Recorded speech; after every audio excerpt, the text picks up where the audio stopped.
Every successful organization has a story of the values, the people, and the vision that shaped it. Today, we step into the story of a company that has quietly powered the world's biggest industries in insurance, banking, healthcare, retail, using the force of data analytics and AI. EXL was founded in 1999 with one small team and a big ambition to help businesses make decisions powered by intelligence, not instinct. 26 years later, that ambition has scaled into a global force. 63,000 employees, 6 continents, and hundreds of Fortune clients. Today, EXL is listed on the Nasdaq with a market cap of over $6 billion. Today, we step inside this engine of intelligence with the man leading its evolution. Rohit Kapoor, Chairman and CEO of EXL. This is Beyond the Boardroom with EXL, powered by Amazon Web Services.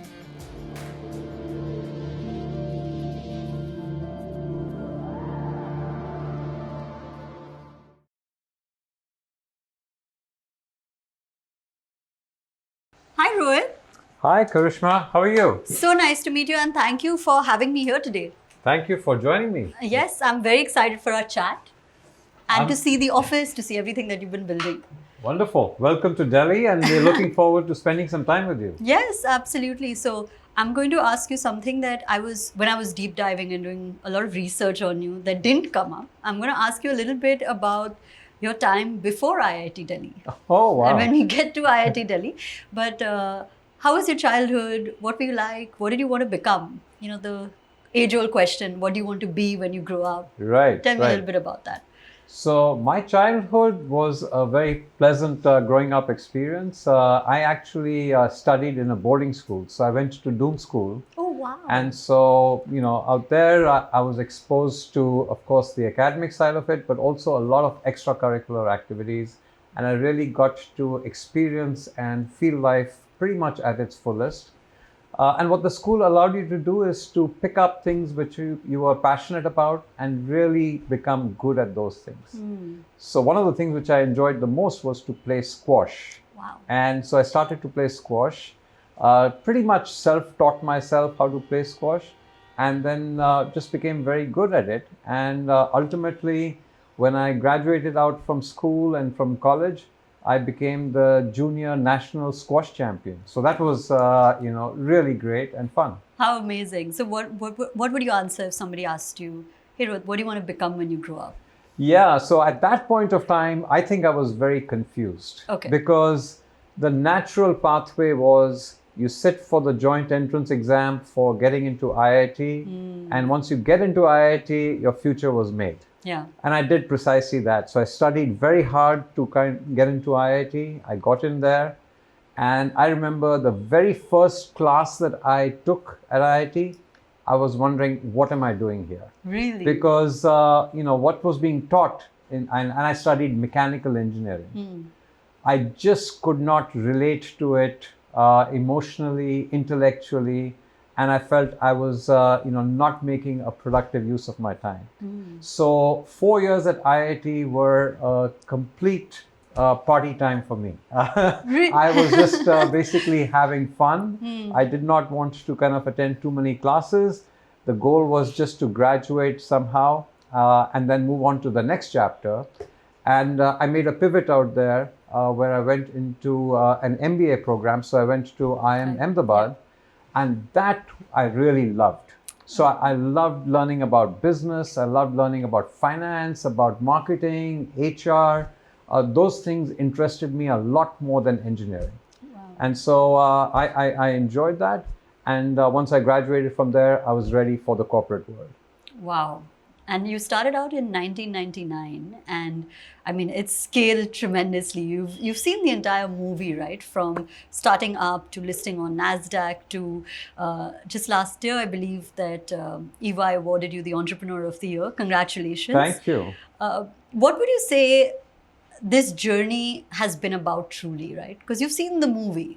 So for those watching and they're wondering, how can I possibly do that? How can I scale? How can I list? How can I be the pinnacle of success? What would you say to them?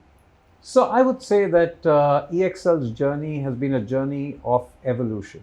So if you take a look at 1999, when we first started the company, that was the height of the dot-com boom days, and a number of dot-com startups were being created, just like a number of AI startups are being created today.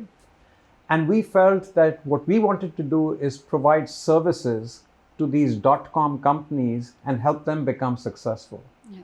So we started out with that initial promise, but very quickly realized that in order to help these dot-com companies, we actually need to invest a lot more in understanding about their business and about the domain and understanding about the process and workflow. So we started to kind of move in that direction, and we made a pivot in that direction.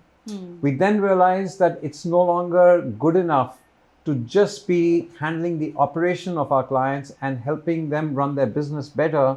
You really need to apply some intelligence into it.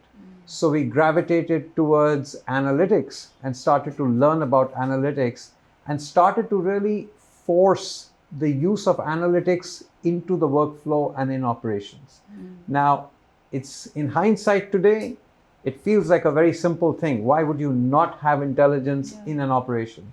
But actually, the skill set of people who are running data analytics were these data scientists, and people running operations were people who were just focused in on managing the process with high service levels and being able to manage consistency of service delivery quality. Putting these two teams together was a big cultural nightmare and big mindset shift that you had to kind of create and be able to kind of realize. So we made that pivot. We then made a pivot into data because we felt data was going to be very important, and the insights that you can draw from data are going to be far more valuable than just using pure analytical models. And then finally, when AI came along, we were ready for it, and we jumped onto the AI bandwagon and made that pivot very quickly so that we can help our clients embed AI into the workflow.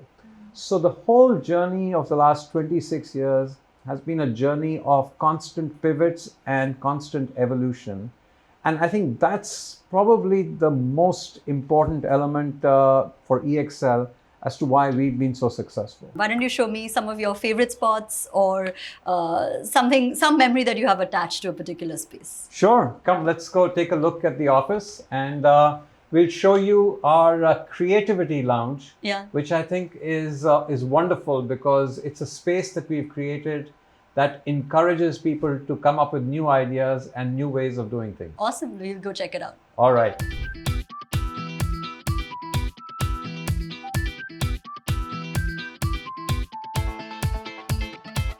So this is our creativity lounge. Wow. This is basically an open space that we've created out here. You know, you could go and sit on the bar, you could go and sit on the couch or whatever. And then what we've done is, put up some of these very interesting, frames out here. So this is about the history of film over the last 100 years and the different genres as to which one was most popular at which time, and then how this evolved and how the social, needs for some of these genres kind of evolved, right? So whether it was drama or whether it was family time, and today, of course, there should be a lot more on animation. Yeah, that would be absolutely. Here. Yeah. This is so interesting. Yeah. So when you kind of take a frame, a time frame, which is over 100 years, that sparks thinking in your mind, right? Because then you can think, okay, I'm not trying to create something just for tomorrow or for the next month. Yeah. I'm going to build something that's going to be everlasting. Yeah. And so, these kinds of things might sound like, oh, they're just pretty paintings or posters that are being put onto a wall. But actually, they will spark, some thought or some insight within an individual. Yeah, like you're creating a legacy. You're not here on a tactical front. You're like contributing to something much larger than yourself. So are we in the funnest part of the office now, which is food and recreation? Yeah, what more do you want?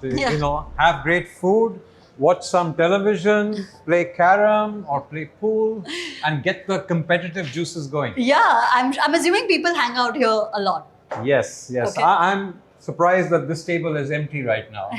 Maybe we had something to do with it. But tell me, obviously you're handling so many high stake things, right? And they fall into multiple categories. How do you, as an entrepreneur, as a founder, truly decompress? Decompress. Yeah. Well, I try and bucket things into different segments. So I have to deal with the board, that's in one category, deal with clients, that's in a different category, our colleagues and employees in a different category, investors in a different category.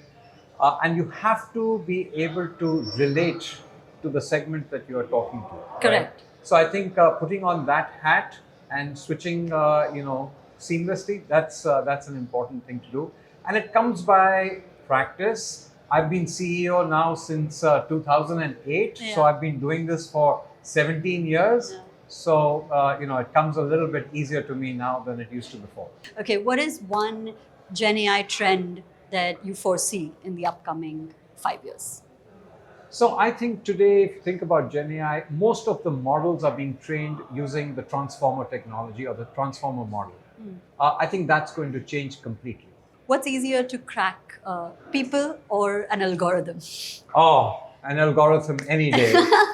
People is very difficult to crack. Yeah. And you might think you've cracked people, but things can change very, very quickly. An algorithm, at least you know what you're dealing with and what it can do and what it won't do. Okay. New York or Delhi? So I've spent almost half my living life in Delhi and half of it in New York. Yeah. I've got to say at this stage, New York is my favorite city. Okay. What about food? What's your favorite cuisine? So for me, sushi is definitely a favorite cuisine. It's healthy. It's very tasty. Yeah. And it's now available, pretty much in any city and in any country.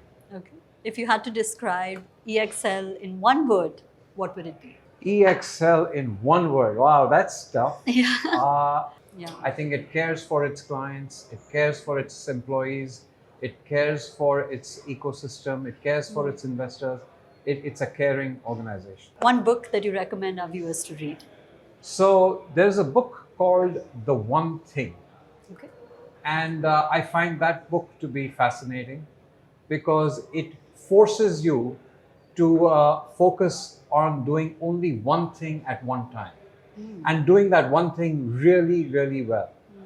And I read that book several years back and I picked up, this piece of nugget from there and I kind of shared it with our entire team.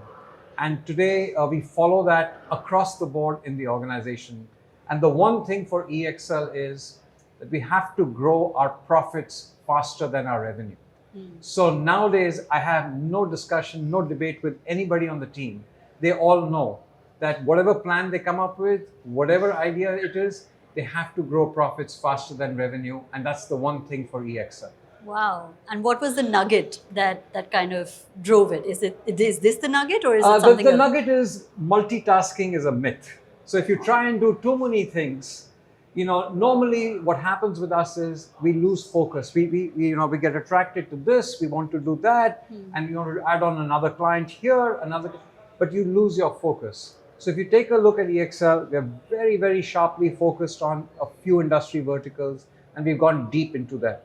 We are focused in on data and gone deep into it. So if you do one thing at a time, you can actually do that and execute that a lot better than trying to be everything to everybody.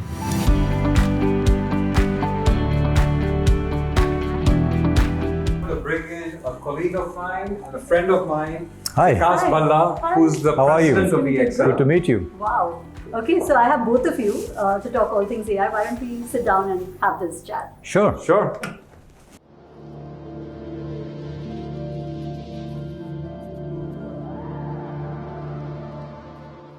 I'm very excited to hear how is AI shaping what EXL is up to today. So, most of the time at EXL, we've tried to be a fast follower. But with AI, we were very sure that this is going to be big and this is going to be really important. Yeah. So the minute generative AI came onto the scene, we grabbed it with both hands and we jumped onto it And we didn't want to be a fast follower, we wanted to be a leader with AI. Wow. So the pivot that we've been able to make with AI, I think has allowed the whole organization to get completely energized. And many people get scared with AI. I think we are loving the excitement and the opportunity set with AI. So it has to be, right? Because there's no other way to do it than to embrace it. And like even we as a digital media agency kind of use AI in so many different ways that we thought was impossible like 2 to 3 years ago. But I'm very interested in the specifics. So if you could share actually, are there do you have like a couple of examples of the way AI has transformed how you deliver for your clients? Absolutely. So AI is impacting all aspects of life. I'm sure you've seen, all of us are seeing, and even in business, it is impacting all aspects. And then when you look at what you're trying to achieve in terms of business outcomes, you could look at productivity enhancement, you could look at impact on customer experience, or you could look at fundamentally changing the entire workflow. So let's talk about a few examples. When you look at productivity, so even when generative AI was launched the first time, you started creating large language models, which had the ability to provide decisions. And then you could actually fine tune those models to specific domains. A great example of productivity improvement is if, let's say, if you're actually doing medical record summarization. So a medical record could actually run into hundreds and thousands of pages. And it takes doctors and specialists multiple hours to study those records and then come out with a summary which can be used by somebody who's going to be adjudicating a claim. Now, using a large language model, which has been fine-tuned for insurance, you could do that using that model, which significantly enhances productivity, thereby cutting down time. Let's take an example about customer experience. Now, imagine a case where there is a customer service agent who is talking to somebody who owes the company a payment. And the conversation is happening, and the person who's actually on the other side, which is the customer, actually has a vulnerability. They actually have lost a job, are going through a medical emergency, and they have this inability to pay. This is a complex interaction, and generally we've been dependent on the skill of the agent to be able to handle such a sensitive situation. But today you could actually have an AI assist, which is an AI technology which is listening to the call and listening to the customer and able to assess that this is a vulnerable situation and is able to provide that nudge to the customer service agent, thereby impacting the customer experience significantly. These are examples which I call tactical in nature, and I'd sort of call them Horizon 1, where you're actually impacting a specific transaction. But I think what we are progressively moving towards is what I call Horizon 2, which is the ability of changing the fundamental way the workflow happens. So today, as generative AI is moving more and more towards agentic AI, which is not only decision making, but the ability to take actions based on that, you could redesign a complete claims journey in that case and look at how a claim should progress in an ideal case. And rather than actually trying to hard code it, which takes months and years of effort, you could use agentic systems which use AI to impact claim. Now, this impacts everything. So what that could mean is that the claims outcome will be better, the accuracy will be better. Rather than taking 8 days to process a claim, you could do it in a few hours. The policyholder will actually get the money much faster. And at the same time, you could address fraud, etc. So it has an overall impact. So the pace at which AI is helping us improve business processes and client impact is just fantastic. Let's talk a little bit about the future, right? How are you seeing Gen AI being leveraged into the products that EXL will offer to their customers? So Gen AI is very useful in terms of doing search. Gen AI is useful in terms of producing creative content. And it's also being used for coding. And I think these are use cases which have tremendous applicability across the board.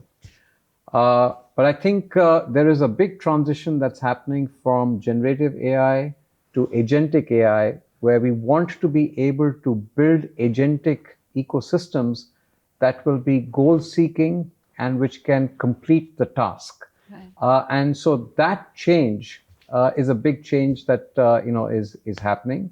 We do believe that in terms of the use of some of these foundational models that are being built, that there are going to be many more specialized or small language models that will be created. And for an enterprise, that's probably much more important, which is to take a base foundational model and then apply your own data sets and train that model to create a small language model, and then use that for a particular process or a particular task that you want to accomplish. So I think some of these things are going to be shifting and changing, and we'll see how this evolves. Yeah, and it sounds super robust, and obviously because you're already at scale, and that will only go up as you deliver more products to the customers.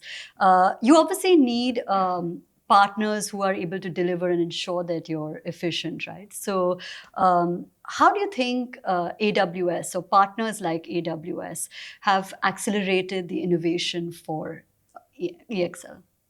So AWS has been a strategic partner of EXL's for a number of years. We started to use AWS and moved a lot of the data onto the cloud almost 8 years back. And we partner with them in many different ways. We partner with them for some of our client solutions, and we host that on AWS. We have some of our own proprietary platforms, which are now hosted on AWS. We have built some AI solutions that are on the AWS marketplace. And by the way, AWS also is a client of ours. So we partner with them in multiple different ways, where we are a client of theirs and they're a client of ours. And it's a 360-degree relationship that we have with them, which is the new way of operating in the AI world, right? In the AI world, I don't think it's really possible to operate on your own. You have to work with strategic partners and have deep, trusted relationships with them. You have to understand their capabilities and their strengths, and your partners need to understand, your capabilities. We are very strong on domain knowledge, on understanding the workflow, on the processing of work as such. And so, we work with our partners who leverage that skill set and apply AI into the workflow.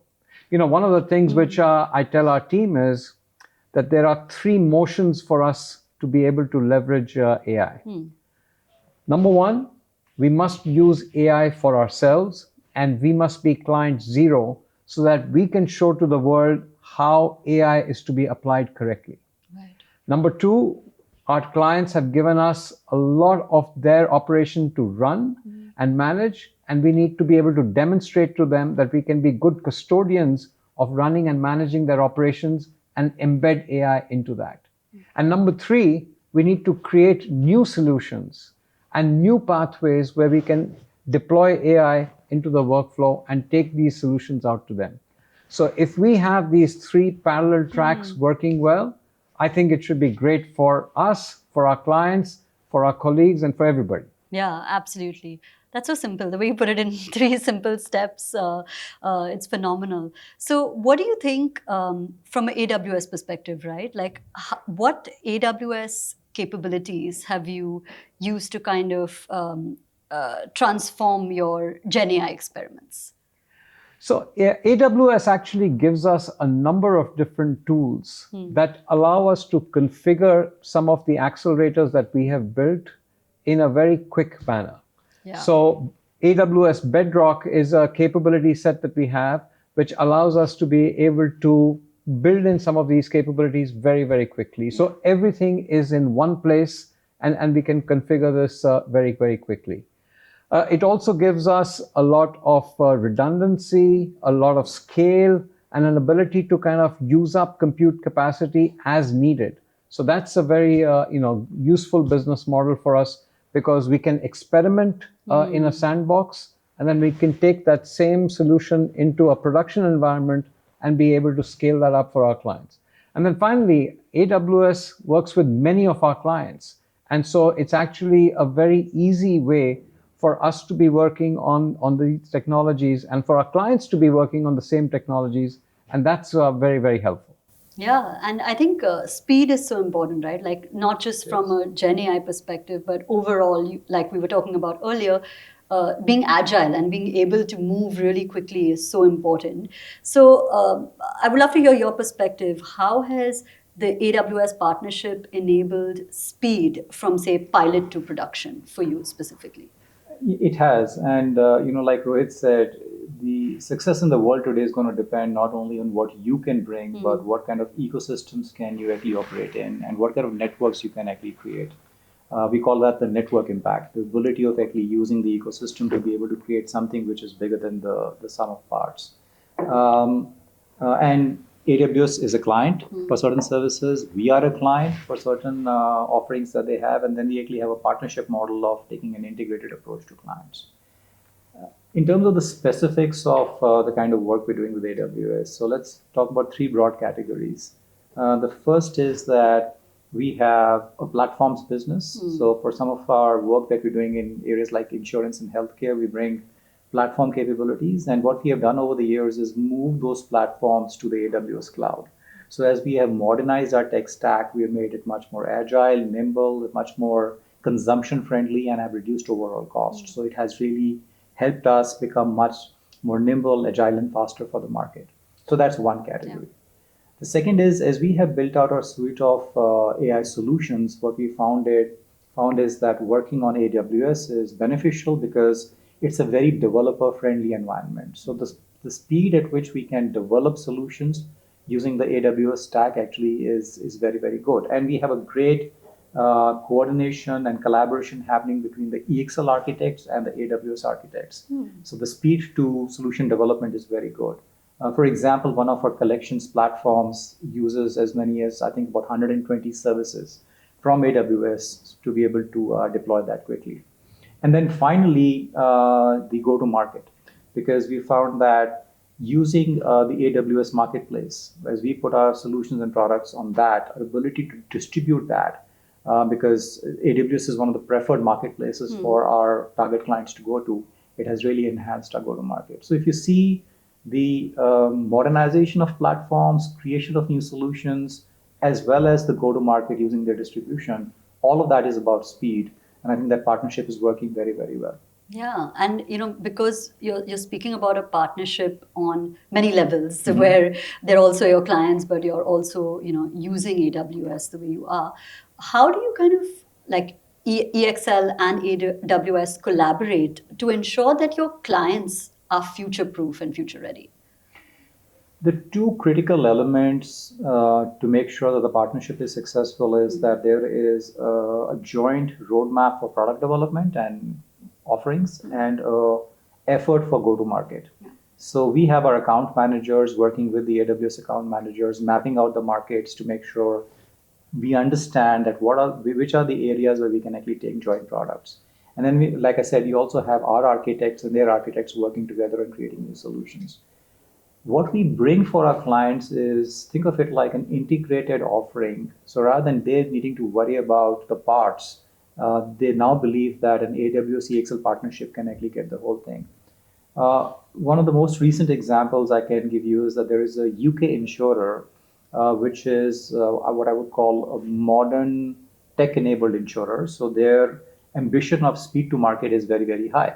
And as they are now creating the strategy of launching new insurance products in the market, they want to do it in a very human-like basis, which is not add a lot of human capacity. So they're looking for a solution which is tech-enabled to take to market and which is AI-driven. So the way we have actually worked is that AWS is bringing in the infrastructure, and we are bringing in the workflow enablement, the AI solutions, and the configuration. But this combination becomes a one-stop shop for the client, who now does not need to worry about figuring out how these things will fit together, because the AWS and EXL teams are going to jointly work and create this solution for them. The client is very happy with this because their go-to-market for a new product launch is going to shrink from many months to a few weeks. And they'll have just one set of partners to work with. Yeah, it just sounds so much more synchronized when you put it like that. It does, particularly for a client looking for a solution. Absolutely. And there are many places where we will collaborate with AWS. So, for example, when AWS hosts their reinvent conference, we participate in it and we learn about some of the new products that they're launching, and we can incorporate that into our development. AWS will regularly come to our innovation centers and we'll showcase to them some of the new capabilities that we are building so that they're aware of it and they can help us. AWS provides us with a huge amount of technical support. So many times when we are thinking about a new capability or a new solution set, they're advising us which is the best way of doing it. And who better to learn from than AWS as a global company which operates at breakneck speed. Yeah. I met up with Andy Jassy, a few weeks back in California, and the way in which the organization thinks about speed is totally different from any other organization. So I think it's very, very helpful to kind of partner with them. Yeah, and it sounds like it goes beyond technology, right? So when you look at it in terms of deep integrations with AWS, how have they kind of been a strategic partner in EXL's growth journey? So, AWS, think about them as such a big, giant organization.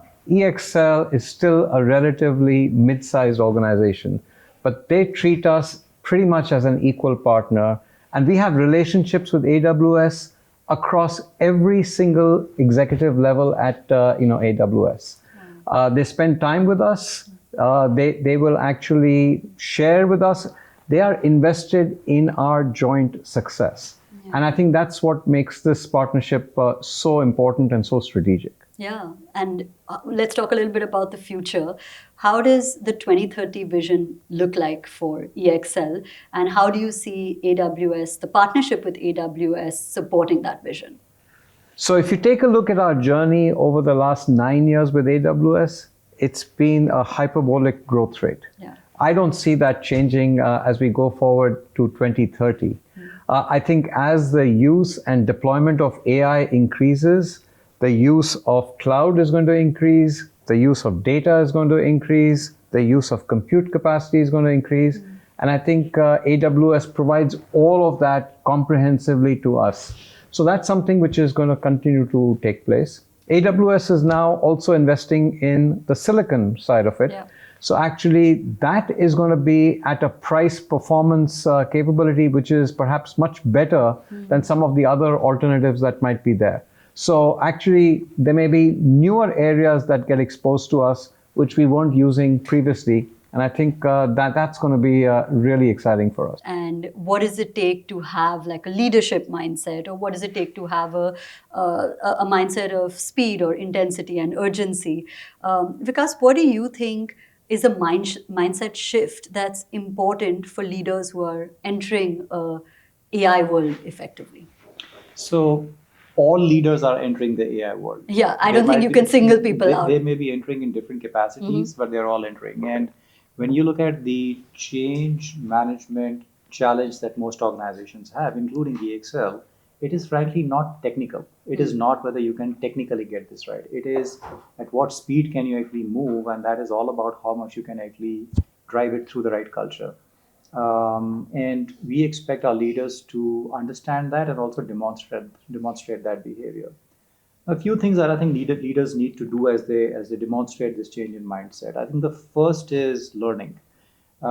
Because either you will be working on AI or you'll be working with AI. Irrespective, you have to make sure that you get back into the learning mode, because this technology is evolving at a very, very fast pace. So what you learn today is going to become redundant 3 to 6 months from today, because something else. I mean, we were talking about generative AI about a year ago, and now we're talking about agentic AI, and the two technologies have evolved. I mean, this one has evolved quite significantly. So the first thing is that leaders have to demonstrate that they are learning, and they have to make sure that the teams are learning. So that's a big mindset change. That's number one. The second is, I think there is a need for much higher levels of collaboration, because now, the functional silos will kill innovation. Now we need to have, the term we think about are pods. So pods means if you're trying to solve for something, you need to bring people with different skill sets. You need to bring in technology, AI, architecture, domain, analytics, data scientists. You need to bring these people together because they will together be able to create solutions and solve for problems using AI. So collaboration has taken a very different level in meaning now. And finally, like Rohit said, speed. Speed with some discipline. In fact, Rohit coined this term that we love, which is IIT and we thought it's all about IIT Delhi, which is his engineering school, but it is innovate in 30 days. Okay. But think about it. The expectation of speed is that come up with an idea, come up with a prototype, come up with a business case, create something. In 30 days, if you can't do it, just drop it. Wow. Right? Okay. So that's the speed you're looking at. So what we tell our people is that you got to balance innovating with speed, but then some discipline to create solutions and spend dollars. So the way I articulate this thing is balance between democratized experimentation, which is allow your teams to experiment, give them the frameworks, give them these sandboxes, give them everything to innovate. But once you have identified something which has got some value, then you put that into a financially prudent, disciplined project management rhythm so that there is some rigor around it so you can actually take it to success.